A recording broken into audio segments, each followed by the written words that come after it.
Hello, I'm Congressman Marsha Blackburn of Tennessee. Welcome to the first webcast of what I like to call Budget School. This week, House Republicans, because we believe that the American people have a right to know how their money is spent, will begin to break down and demystify the budget process. We're going to conduct a classroom of sorts on the House floor, walking through the budget document, discussing the consequences of baseline budgeting, zero-based budgeting, performance-based budgeting, dissecting the appropriate bills, highlighting the risk of growing entitlements, and the waste of earmarks. My colleagues and I will be using this forum to summarize those sessions and to direct taxpayers to additional resources. First things first, though, as with all classes, we've got some homework for you. Follow the links on this site and take a real look at the President's budget proposal for this year. You're not going to believe how big it is. In our first session, we reviewed how Washington spent the taxpayers' money last year, breaking it down by household. Washington spent $24,106 per household in 2007. That's the highest total since World War II. The federal government collected about $21,992 per household in taxes. That difference, that $2,114, represents this year's budget deficit per household, which, along with all the prior year's government debt, is going to be dumped in the laps of our children.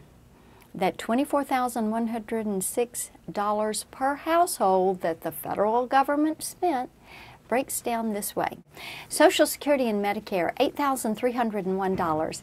This system can remain sustainable only if there are enough workers to support all retirees, which is why it risks collapsing under the weight of 77 million retiring baby boomers.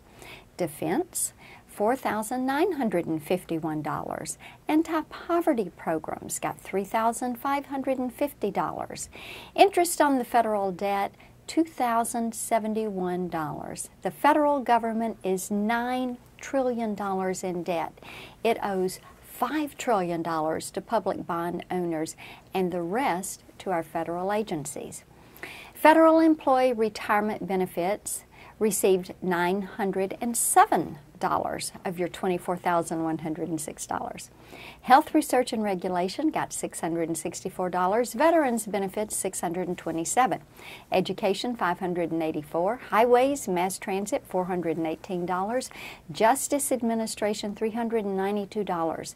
Natural resources in the environment $305. International affairs $304. Unemployment benefits $299. Community and regional development programs $282. A number of the items that I've mentioned are discretionary. Congress decides how much to spend on them every single year. We will discuss those items when we take up the appropriations bills later in the year. The other items I mentioned, Medicare, Medicaid, and Social Security, are called entitlement programs. They grow based on the amount Americans are entitled to each year. Unlike discretionary spending, how much Washington spends on these programs is not determined by how much we take in. Unless we reform the sector of the budget, Congress and the American people will be faced with a stark choice in the not-too-distant future: unprecedented budget cuts or staggering income tax hikes. I hope you're going to join us here and on the House floor as we continue with this important project.